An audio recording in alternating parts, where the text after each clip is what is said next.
시편은 오 행복이여 악한 자들의 조언을 따라가지 않고 죄인들의 길에 서지 않고 경멸하는 자들의 자리에 앉지 않는 오 그런 자들의 행복이여 이렇게 노래한다고 했습니다. 그런 사람들의 결과가 3절부터 6절에 나오는 겁니다. 그렇게 살 때에 그런 사람의 인생은 어떤 인생이 전개될 것인가, 또 그렇지 않은 사람들, 악인들, 말씀과 무관한 말씀이 공급되지 않은 상황이 인생의 거의 전 영역에서 지속되었던 사람, 성경이 그에게서 부재 상태에 있었던 사람, 그런 사람의 형편, 인생의 종말은 어떻게 될 것인가, 이것을 오늘 읽은 3절부터 6절에 이야기합니다. 제가 그 시편 1편의 원문의 의미를 좀 직역을 좀 해보자면 이렇게 읽을 수 있습니다. 그는 시냇가에 심겨진 나무와 같을 것이다.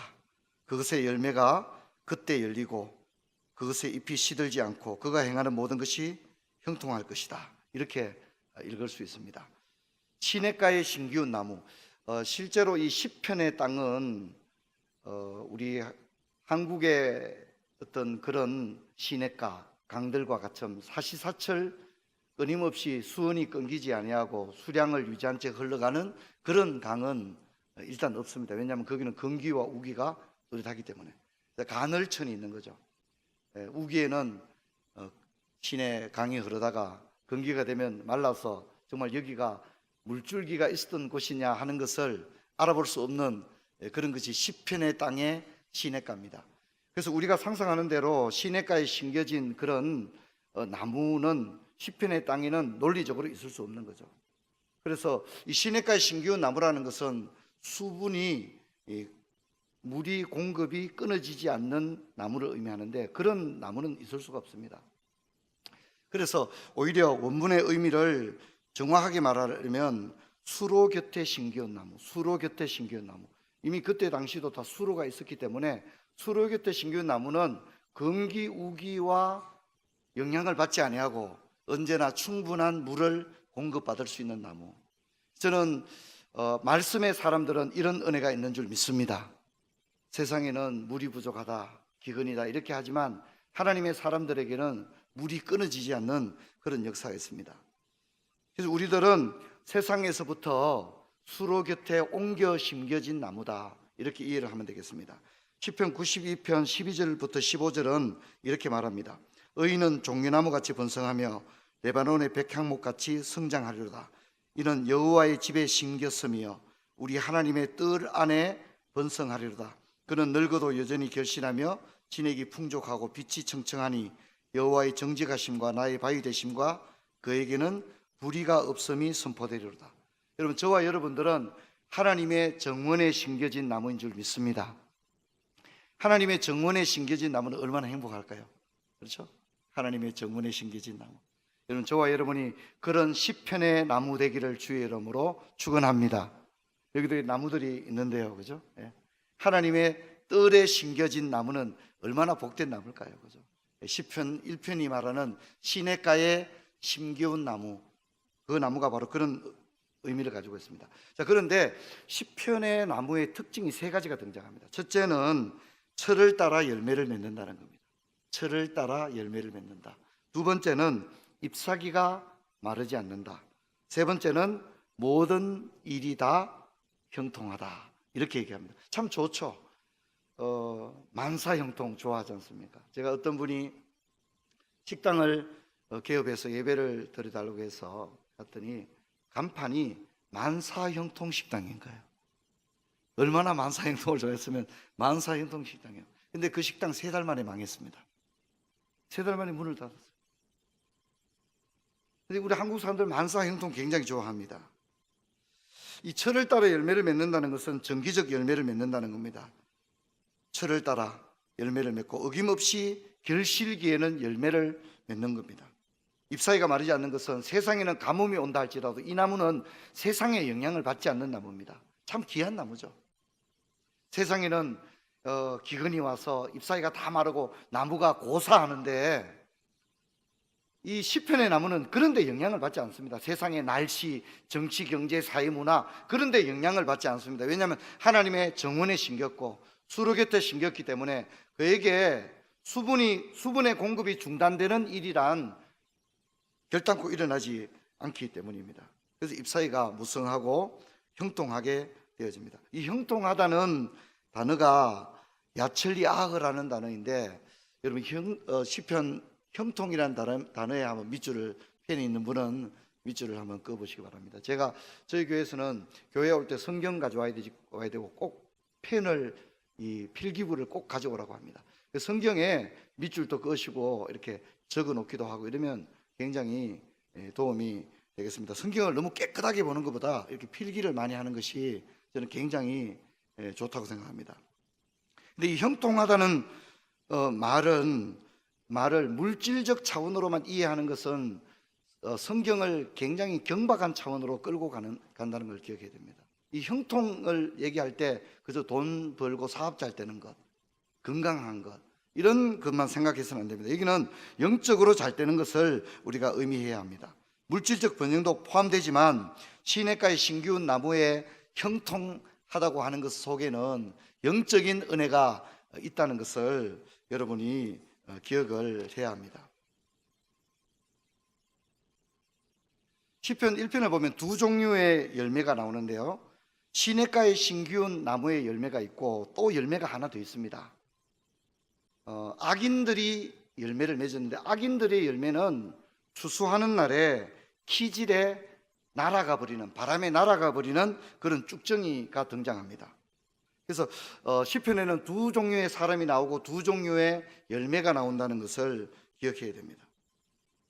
그래서 악인들은 정말 근사한 인생을 살았지만, 굉장히 비주얼한 인생을 살았지만, 뭔가 있어 보였지만 그들의 인생의 마지막은 도망할 정도로 바람에 날아가 버리는 쭉정이였다는 것이 하나님 앞에서 결국은 드러나게 될 것이다. 성경은 그렇게 얘기합니다. 악인들도 열매를 맺습니다. 그래서 성경은 뭐라고 말합니까? 악인들의 형통을 부러워하지 말라고 합니다. 그 형통은 굉장히 근사하고 매력적으로 보이지만 그것은 종국에는 허망하게 바람에 날아가는 아무것도 아닌 그런 결과가 될 것을 시편이 이야기를 하고 있습니다. 하나님은 우리가 열매 맺는 인생 되기를 원하시는 줄로 믿습니다. 그래서 요한복음 15장에 그렇게 말하죠. 나는 참 포도나무요 내 아버지는 농부라. 물은 내게 있어 열매를 맺지 아니한 가지는 아버지께서 그것을 제거해 버리신다.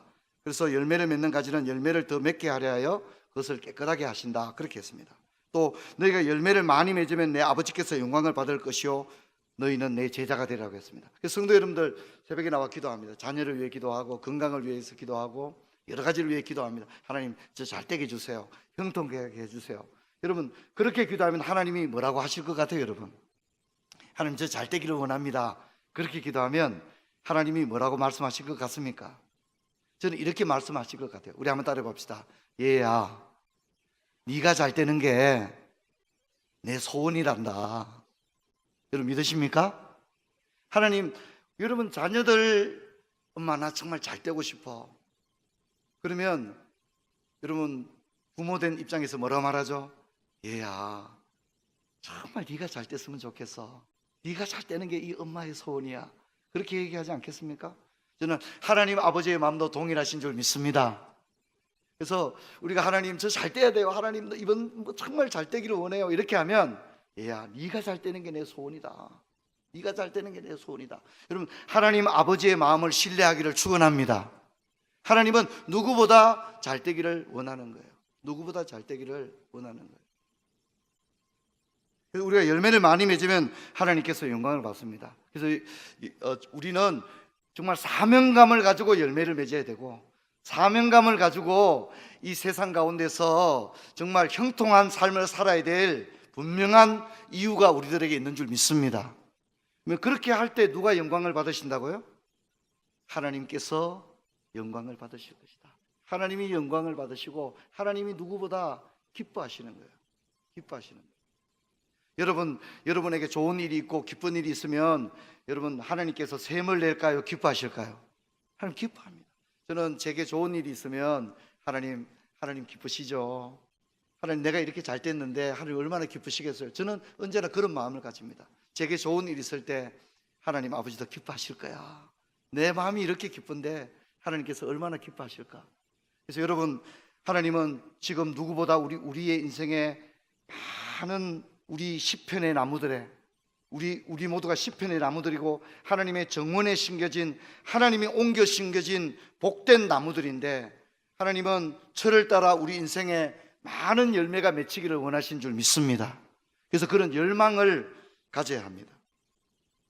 근데 문제는 우리 한국 기독교가, 저는 이 시편 1편을 제대로만 이해했다면 진짜 멋진 기독교가 되었을 텐데, 그동안에 우리 한국교회가 1960년도부터 2000년 초반까지 한국교회가 이 시편 1편에 대한 오역이 저는 있었다고 생각합니다. 오해가 있었다고, 오독이 있었다고 생각합니다. 왜냐하면 이 형통이라고 하는 건 너무 좋아했고 많은 설교를 들었지만, 이 형통이라는 개념을 나 자신에게만 독점적으로 적용했다는 것입니다. 형통을 내가 잘 되는 것으로만 우리는 적용해 왔다는 것입니다. 만사 형통하고 열매를 많이 맺고 잎사귀가 시들지 아니하고 모든 일이 다 형통하다고 하는 것을 나 자신에게만, 또 물질적 차원으로만, 세속적인 차원으로만 이것을 우리에게 접목해 왔다고 하는 것을 우리는 기억해야 됩니다. 이것이 오늘 교회가 세상 가운데서 인정받지 못하고 우리 기독교가 개독교라고 하는 이야기를 듣고 이 모든 것들, 여러분, 이것은 시편 1편의 하나님의 말씀, 이 형통이라고 하는 개념을 잘못 이해했기 때문입니다.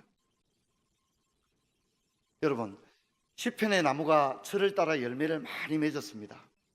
그러면 그 나무가 맺은 열매, 철을 따라 맺은 열매는 누가 누리는 거죠? 여러분, 개인주택이 있는 집이 있다고 합시다. 근데 그게 아주 감나무에 감이 아주 많이 열렸습니다. 그 감나무의 감을 나무가 먹습니까? 사람이나 짐승이 먹습니까? 도와주셔야 합니다. 잘 대답을 해 주셔야 돼요. 그 감나무의 감을 나무가 다 먹습니까? 나무는 근본적으로 먹지를 않습니다. 한번 따라합시다. 타자를 위한 형통이었다는 거예요. 제가 이제 이틀만 설교하고 가는데 다 잊어버리시더라도 이것은 평생 기억하길 바랍니다. 하나님의 정원에 심겨진 시편 나무에 철을 따라 맺었던 그 열매는 정작 그 시편의 나무가 그 열매를 독점한 것이 아니라, 그렇게 맺어진 그 열매는 사람과 들짐승과 이런 것들이 가져가는 거죠. 그죠? 그 형통이라고 하는 것을 타자들이 누리는, 다른 사람들이 그 형통을 누리는, 이것이 시편이 이야기하는 진정한 형통인 줄로 믿습니다. 나 자신밖에 모르는 비참한 삶에서 탈출하시기 바랍니다. 나 자신밖에 모르는 비참한 삶. 내가 좋아하는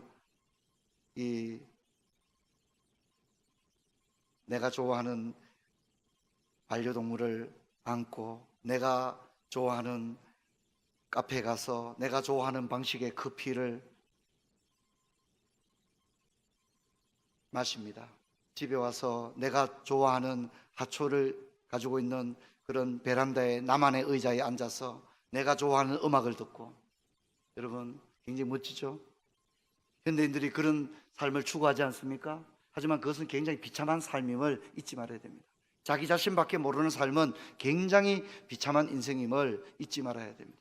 여러분, 정말 시편의 나무가 되기를 원하십니까? 그 다음 여러분을 통하여 많은 사람이 유익을 누리는 진짜 시편의 나무, 하나님이 꿈꾸시고 하나님이 생각하신 바로 그 시편의 그 나무가 되시기를 주의 이름으로 축원합니다. 그런 나무가 되기를 바랍니다. 에드워드 기번이라고 하는 사람이 로마 제국 패망사라는 책을 썼습니다. 그리고 그가 이제 했던 그 말을 시노 나나미가 로마인 이야기에서도 옮긴 적이 있는데요. 로마 제국에서부터 르네상스에서 이탈리아에 이르는 그 2000년 정도의 로마의 역사, 이 현대 로마가 이탈리아거든요. 이탈리아를 로마의 전신으로 본다면 로마의 역사는 2000년 이상 존속되고 있거든요. 근데 에드워드 기본이 어떻게 하여 로마가 이렇게 유구한 역사를 가질 수 있었느냐에 대해서 이런 얘기를 남겼습니다.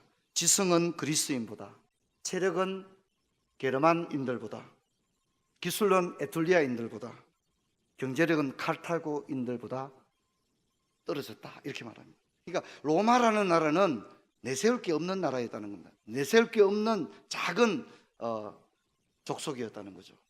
경쟁력이 없는 그런 작은 나라였습니다. 지성도 그리스인보다 못했고, 체력은 게르만족들보다 못했고, 기술은 에톨리아인들보다 못했고, 경제력은 카르타고인들보다 못했다는 겁니다. 로마는 무엇 하나 내세울 거 없는 그런 나라였습니다. 근데 오히려 자신들보다 훨씬 강한 필살기를 가지고 있던 민족들은 흥망성쇠를 거듭하며 역사의 전면에서 다 사라져버렸지만 로마는 끝까지 존속할 수 있다고 얘기합니다. 그러면 그 이유가 뭐냐? 기본은 이렇게 말합니다. 높은 공공의식과 지도층의 솔선수범의 찬란한 문명의 꽃을 피웠다, 그렇게 얘기합니다. 한마디로 말하면 노블레스 오벨리주가 있었다는 거죠. 가령 로마 역사를 보면 이런 게 나옵니다. 가뭄이 들었습니다. 극심한 가뭄이 들면 세금을 낼 수 없습니다. 그러면 로마는 다른 민족하고 달랐습니다. 로마에는 뭐가 있었죠? 원로원이 있었습니다. 원로원이 결정을 해서 가뭄이 들어서 일반 평민들이 세금을 내기 어려울 때는 귀족들이 세금을 다 대납을 하는 거예요. 귀족들이 세금을 대신 다 내주는 거예요. 국가적인 어려움이 닥쳐서 전쟁을 해야 될 때는 귀족들이 전쟁에 가장 앞장을 서는 거예요. 결코 권력이나 계층의 힘을 이용해서 힘없고 약한 사람들을 희생의 대상으로 삼지 않았던 나라, 그게 어디였다고요? 그게 로마였다는 거예요. 로마가 변변찮은 그런 무슨 특별한 뭔가를 가지고 있지는 않았지만 지도층들이 솔선수범했다는 거죠. 노블리스 오빌리주가 있었다는 겁니다. 그것이 있었기 때문에 로마가 다른 민족들이 흥망성쇠를 거듭할 때에 로마는 끝까지 존속할 수가 있었습니다. 미국도, 저는 미국을 지탱하는 힘도 노블레스 오빌리주라고 생각합니다. 워런 버핏은 세계적인 갑부지만 지금도 4천만 원짜리 단독주택에서 60년째 살고 있습니다. 그는 지금까지 275억 달러, 우리 돈으로 30조를 기부했습니다. 30조를 도네이션 했다는 거죠. 페이스북의 저커버그도 마찬가지입니다. 빌 게이츠도 마찬가지입니다. 미국은 수많은 기부자들이 있습니다. 한국 기독교가 지금 135년째 나지만 우리에게는 시편의 형통의 정신이 지금 반영되어 있지 않습니다. 우리 모두는 죄송하지만 우리 기독교는 지금 천박합니다. 왜? 우리밖에 모르니까. 나 자신밖에 모르는 거예요. 우리는 팔공산 갓바위 수준의 기도를 하고 있는 거예요. 내가 잘 되는 거죠. 이웃의 아픔, 고통, 타자의 절망, 눈물, 연약한 자들의 아픔, 우리는 아직 거기까지 못 갔습니다. 우리 기독교는 아직 거기까지 나가지 못했어요. 나 자신이 등 따숩고 배부른 거, 그거로 만족하는 기복주의 기독교를 아직 벗어나지 못한 가운데 있습니다. 여러분, 이것이 우리가 가진 한계입니다. 아이, 목사님, 우리 뭐 부자도 아니고 겨우 먹고 사는데. 나눌 수 있는 사람은 시편의 사람인 줄 믿습니다. 그래서 성경이 뭐라 합니까? 너희가 전에는 가난한 자였으나 이제는 뭐라고 하죠? 성경을 읽으셔야 됩니다. 서카이 캐슬 이런 거 보지 마시고 성경을 읽으셔야 돼요. 너희가 전에는 가난한 자였으나 이제는 부유한, 성경이 그렇게 만만하지가 않습니다. 그렇게 안 읽어도 답을 맞출 수 있을 정도로 그렇지 않습니다. 틀렸습니다. 한번 따라서 너희가, 거기에 따라서 너희가 전에는 가난한 자였으나 이제는 많은 사람을 부유케 하는 자로다. 그게 성경이 말하는 진정한 복인 줄 믿습니다. 아무리 남편, 아내, 아들, 며느리까지 다 고급 차를 타고 다녀도 결국 자기밖에 모르고 나만의 전용 주차 공간, 나만의 프라이빗 공간, 나만의 애완견, 나만의 주치의, 내가 아끼는 반려견. 여러분, 자기밖에 모르는 삶은 비참한 삶입니다. 아무리 경제력이 많다고 해도 그저 둘 내외 겨우 사는 거예요. 둘 내외, 자기 둘 내외가 겨우 살아가는 거예요. 저희가 이제 저희 교회가 네팔 선교를 하고 있는데요. 네팔이라는 나라는 기독교 복음이 본격적으로 자유롭게 전거된 지는 16년밖에 안 됩니다. 근데 네팔이라는 나라 전체에 피아노가 6대밖에 없습니다. 네팔 교회 안에 피아노가 있는 교회가 한 교회도 없습니다. 피아노로 예배드리는 교회가 한 교회도 없습니다. 우리 교회가 지금 네팔의 교회 음악을 전하는 일을 위해서 지금 집중하고 있습니다. 일단 악보가 없습니다. 악보가 없어서 네팔 크리스찬들이 즐겨 부르는 노래가 꾸시꾸시라는 찬양인데 부족이 한 76개 부족이 있는데 부족마다 이 노래를 부르는 방식이 다 다릅니다. 왜냐하면 악보가 없다 보니까 음의 높이가 없고 부르는 방식이 다 틀린 거예요. 그래서 왕족 출신이었던 부족은 이 노래를 굉장히 댄싱 개념의 춤을 추면서 꾸시꾸시 노래를 부릅니다. 그런가 하면 타루라고 하는 노예족이 있습니다. 그 노예족 교회를 가보면 그 노래를 매우 낮은 음의 단조 형태의 아주 구슬픈 그런 형태로 노래를 부르는 거예요. 악보가 없다 보니까 노래를 듣고 와서는 뭡니까? 자기 부족에 맞게 노래를 부르는 거예요. 같이 모이면 노래가 다 다른 거예요.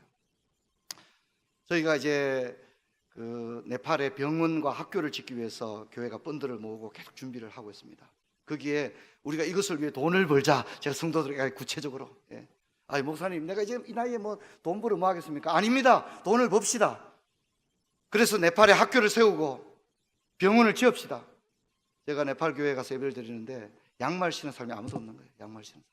목사님도 양말 안 신고 자녀도 양말 안 신고 아이들도 아무도 양말 안 신는 거예요. 너무 마음이 아픈 거예요. 카트만두에 있는 작은 과원에 가서 성탄절에 선물을 좀 전달하려고 뭘 보내면 좋겠냐 그러니까 네팔 지진 이후에 고아들이 참 많이 생겼거든요. 근데 그 고아들이 고아원에서 생활하는데 뭘 좀 보내드리면 좋겠냐 그러니까 이제 이 아이들이 이제 이 초경을 이제 갓 시작했는데 정말 이 아이들을 어떻게 도와줄 방법이 없다고, 이 아이들에게 필요한 것들을 좀 충분히 달라고 해서 정말 저희들이 엄청난 물량을 가지고 들어가서 그것을 전하고 학교마다 여자 학교들마다 가서 그것을 전하고 또 아이들에게 약품을 전하고 이런 일들을 감당해 오고 있습니다. 그리고 성탄절이 되면 네팔 아이들이 성탄절을 지낼 수 있도록 모든 것을 준비해서 각 교회들마다 이제 성탄절을 지낼 수 있는 모든 준비들을 해서 매년 보내는 일들을 감당하고 있습니다. 여러분, 우리에게 얼마나 많은 것들이 넘쳐나고 있습니까? 여러분, 우리가 부자가 돼서 나누는 것이 아니라 이미 우리는 충분히 나눌 수 있는 사람들인 줄 믿습니다. 여러분, 그런 나눔을 구체적으로 실천할 수 있는 그런 여러분이 되라고 말씀을 드리고 싶습니다. 여러분, 우리는 시편 1편을 통하여 진정한 진리의 세계, 진정한 성경의 세계로 제대로 한번 들어가게 되기를 주의 이름으로 축원합니다. 그래서 진짜 복 있다고 하는 것이 무엇이냐, 그리고 진짜 악인이 누구냐, 그리고 내가 이 시편의 수로 곁에 심기운 나무로 내가 맺은 이 철을 따라 맺은 이 열매를 하나님은 어떻게 하기를 원하시는가, 이 열매들을 나만의 냉장고 안에 넣어놓고 썩어 빠지고 말이죠, 다 먹지도 못해서 다 음식물로 쓰레기로 버려지는 그런 형통이 아닙니다. 여러분을 통하여 많은 사람이 복을 누리는 그런 은혜가 있기를 주의 이름으로 축원합니다. 여러분, 그렇게 살면 여러분 주는 자가 복됩니다. 나누어 줬을 때의 그 행복감은 내가 독점적으로 소유했을 때 오는 그런 행복감과 어떤 경우도 비교할 수 없다는 사실을 여러분이 잊지를 말아야 됩니다. 이제부터 비참한 인생을 버리시고 타자를 위한 따뜻한 애정, 그리스도께서 가지셨던 기독교만이 가지고 있는 이 진정한 강점, 아가페적 사랑, 여러분 이것을 실천하기를 주의 이름으로 축원합니다.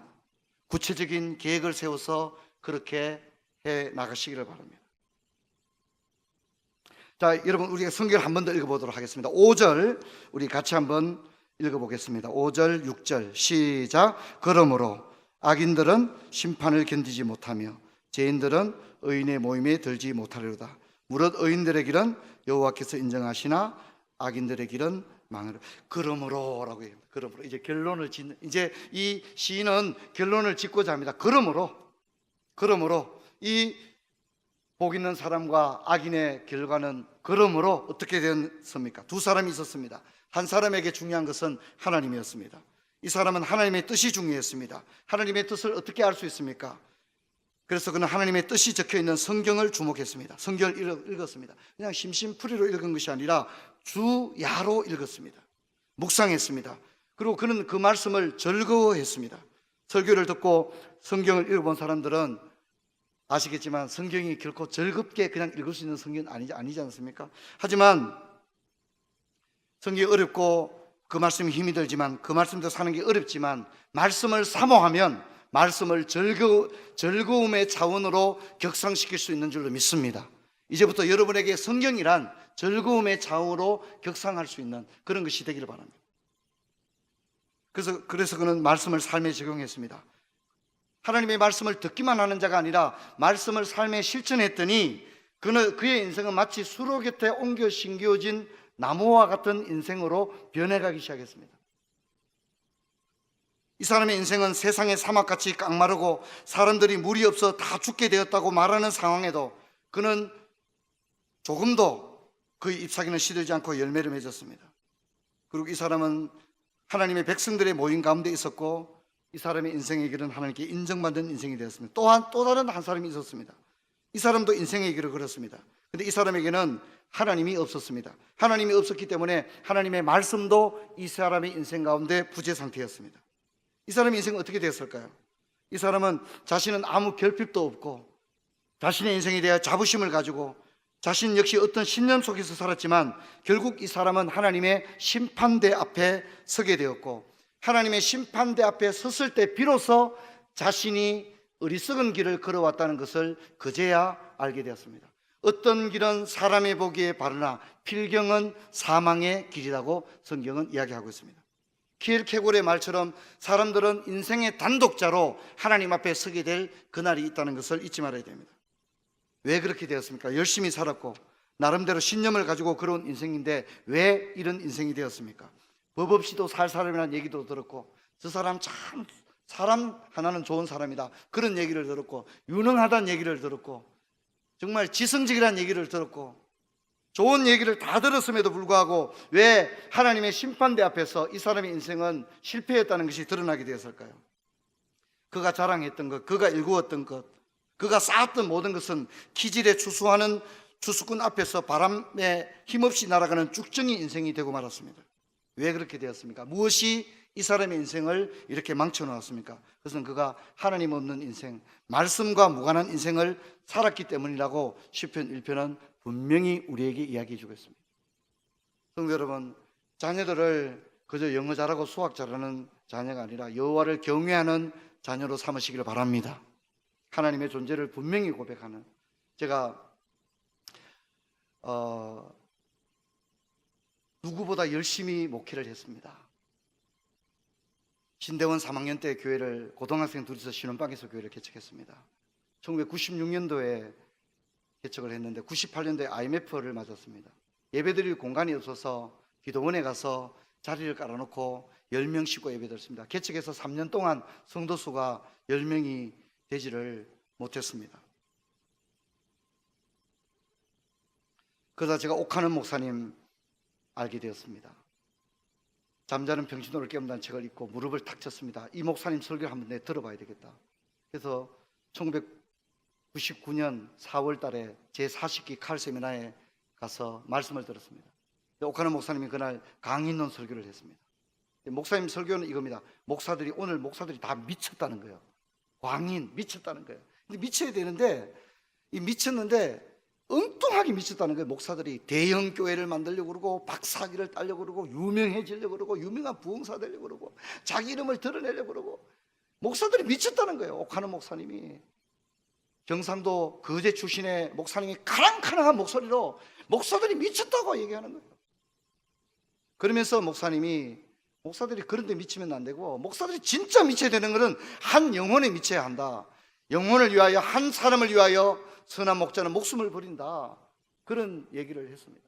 그리고 목사님께서 목사님들 세계 속에 사모현상이 있다는 얘기를 했습니다.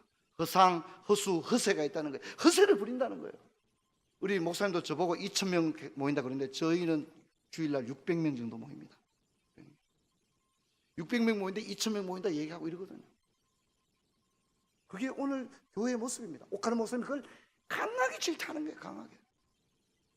저는 거기서 정말 너무 부끄럽기도 하고 참 많이 울었습니다. 그때 저희는 예배당이 없어서 기도원 떡갈나무 아래 자리를 깔고 예배를 드렸고요. 성도수가 10명밖에 안 되었죠. 근데 제가 그날 깨달은 게 있었어요. 첫째는 우리 성도들이 너무 불쌍하다. 나 같은 목사를 만나서 너무 불쌍하다. 우리 성도들이 너무 불쌍하다. 진심으로 미안한 마음이 들었습니다. 그리고 또 하나는 나 같은 목사에게는 10명도 너무 숫자가 많다는 생각이 들었습니다. 10명도 너무 많다. 10명이 적은 숫자가 아니라 나 같은 자격 있는 목사에게는 10명의 숫자도 너무 많다는 생각을 제가 그때 하게 되었습니다. 그래서 그때부터 옥하는 목사님들 배운 대로 한 영혼을 위해서 제자 훈련에만 집중해서 오늘 22년째 달려오게 되었습니다. 상가에 12년 있었습니다. 상가에 12년. 그리고 예배당을 짓게 되었는데 저희는 무당집을 사서 예배당을 지었습니다. 무당집. 무당이 암에 걸린 거예요. 무당이 암에 걸려서 건매물로 무당집을 내놓은 거예요. 동네 소문이 다 났어요. 무당이 암에 걸렸다더라. 그래서 무당집을 자기 죽기 전에 처분해서 외동딸이 있는데 이 딸에게 시집 갈 수 있도록 아파트 한 채 사주고 싶다는 거예요. 근데 누가 무당집을 매입하려는 사람이 누가 있겠어? 아무도 매입을 안 하려고. 그런데 우리 교회 집사님 한 분이, 저희 교회는 이제 상가에 있었어요. 세대로 있었는데, 목사님 우리 교회 저 무당집 우리가 삽시다 이러는 거예요. 아이 진짜 뭔 얘기하냐고. 우리가 사자는 거예요. 동네 사람들이 야 무당 아직도 살았냐, 무당집 팔렸냐, 아직 안 팔렸다 하더라. 아무도 안 산다 하더라. 근데 이제 우리 교회가 공동의회를 통해서 무당집을 사기로 결의를 합니다. 무당집을 사드리고, 무당집 뒤에는 뭐가 있었냐면, 시골 출신들 잘 알겠지만 동네 당산나무라는 게 있었습니다. 그리고 당산나무 옆에는 뭐가 있죠? 제실이 있습니다. 제실. 당제를 지니는 제실이 있거든요. 그러니까 완전 거기가 마귀 소굴입니다. 한마디로 말하면. 그런데 이제 우리 교회가 그것을 사드리기로 공동해서 결의를 하고, 무당집, 동네 당산나무, 제실, 그리고 그 옆에는 서당이 있습니다. 서당인데 서당 문중 땅도 있습니다. 이걸 사드리는 작업을 하기로 결의를 하고, 이제 땅 매입 작업에 들어갔는데, 이제 그 매입 작업을 건축위원회 총괄 총무를 맡아서 매입 작업을 하던 집사님이, 그러니까 공동의회 12월 달 하고 1월 달부터 매입 작업이 되었는데, 그 무당집을 매입하는 책임을 맡았던 총괄 총무 집사님이 1월 달에 죽었어요. 1월 달에 죽었어요. 무당집을 계약도 못하고 막 돈 금액 막 계약하고 이러는 중에 1월 달에 우리 교회 안수 집사님이 죽었어요. 돌연사로 죽었어요. 그분이 참 충성된 집사님이셨어요. 그리고 땅 매입 작업에 책임을 지고 땅 매입 작업 하던 중에 12월 공동회의하고 1월 달에 죽은 거예요. 돌연사로 아침에 죽었어요. 그러면 사람들이 좀 좋은 식으로 얘기하겠어요? 안 좋은 방식으로 얘기하겠어요? 야, 봐라, 무당집 살려다가 죽었대더라. 동네 당산나무 저거 사가지고 벨려다가 죽었대더라. 벼락 맞았대더라. 온갖 얘기를 하는 거예요. 그러면 예배당 건축이 진행이 되겠어요? 안 되겠어요? 사람들은 두려움에 쌓여서 예배당 예자도 안 꺼내는 거예요. 모두가 두려움에 쌓여서 예배당이 진행이 안 되는 거예요. 근데 우리 다른 안수 집사님 한 분이 제게 왔습니다. 목사님, 누군가는 해야 되지 않겠습니까? 예배당을 짓는데 하나님이 또 하나의 생명을 필요로 하신다면 내 생명을 기꺼이 드리겠습니다. 내 생명을 기꺼이 드리겠습니다. 그리고 이분이 총괄 총무를 맡아서 땅 매입 작업을 다 마쳤습니다. 우리 교회 이야기인 단단한 교회 얘기 보면 그런 얘기들이 실려 있는데요. 매입 작업에도 굉장히 어려움이 있었죠. 동네 당산나무, 제실, 서당 땅까지 다 샀으니까. 사실 저희는 예배당 짓는 것보다 땅 사는 게 훨씬 더 어려운 일이었죠. 그리고 예배당을 마침내 잘 지었습니다.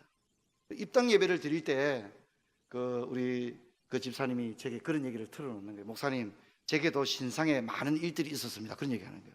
무슨 얘기냐 그러니까 이분이 이제 서울 본사에서 자신을 대구에서 서울로 올라오라고 그룹의 회장이 올라와서 중요한 프로젝트를 진행하자고 그렇게 얘기했는데, 이분은 예배당 짓는 일을 위해 또 하나의 생명이 필요하다면 자신의 생명을 드리겠다고 선을 했거든요. 그러면 서울 본사로 올라갈 수 있어요, 없어요? 못 올라가는 거죠. 자기는 예배당 지을 때까지는 서운을 했기 때문에 올라갈 수가 없는 거예요. 그래서 이분이 고사한 거예요. 죄송합니다. 나는 대구를 떠날 수 없는 이유가 있습니다. 저는 이 대구 지사에 끝까지 남아야 되겠습니다. 3번이나 고사를 했습니다. 좋은 조건이었지만 올라가지 않고 대구에 남았습니다. 그리고 마침내 예배당을 다 짓고 저희 교회가 이제 장로 선출하는 공동의회를 했습니다. 그때 그때 입당할 때 공동의회 투표수가 312표였는데 그 공동의회에서 장로 선출해서 안수 집사님이 312표에 312표가 나왔습니다. 312표에 312표가 나와서 지금 저희 교회 수석 장로님이 되어서 함께 살아가는데, 저는 그 장로님 존경합니다. 왜냐하면 저보다 수십 배는 교회를 사랑하기 때문에. 그리고 온 성도들의 존경을 받습니다. 우리 성도님들이 이렇게 제자훈련 인터뷰에 보면 존경하는 사람 누구냐면 담임 목사 얘기 안 하고 그 장로님 얘기 다 합니다. 그 장로님, 열이면 열 다 그 장로님 존경합니다. 저는 그 장로님 존경합니다. 그렇게 여러분, 우리는 나 자신을 위해 사는 삶에 그동안 너무 익숙해 왔습니다. 나 자신. 교회를 선택할 때도 뭡니까? 교회가 여기밖에 없냐고. 그렇게 합니다. 여러분, 교회가 좀 울퉁불퉁하지 않습니까? 교회가 실망스럽기도 하고 그럴 때도 있지 않습니까? 하지만 분명한 것은 주님께서 이 교회를 피로 값주고 사신 줄 믿습니다. 여러분, 하나님은 그 중심을 보고 있다는 것을 잊지 말아야 됩니다. 한 교회가 서는 가정에도 누군가는 피를 흘려 희생하는 삶, 자신의 전부를, 내 생명을 드리겠습니다. 또 하나의 생명이 필요하다면 내 생명을 드리겠습니다. 여러분, 그런 교회는 반드시 다시 세워질 줄로 믿습니다. 이 믿음을 분명히 가지기 바랍니다. 그러므로 행복과 불행의 첫 단추는 말씀 앞에 내가 어떻게 반응하느냐에 있습니다. 말씀 앞에. 성경은 여전히 따분하고 설교는 길고 예배는 벌받는 분위기라면, 설교 시간에, 예배 시간에 자동차 키만 계속 만지작거리고 있고, 그리고 스마트폰을 꺼내서 보고, 여러분 그렇게 하는 여러분의 예배라면 여러분은 지금 불행이라고 하는 매우 심각한 신호등 앞에 서 있음을 잊지 말아야 합니다. 말씀이 여러분을 즐거움의 차원으로 끌어들이기를 축원합니다. 율법 안에 기쁨이 있는 줄 믿습니다.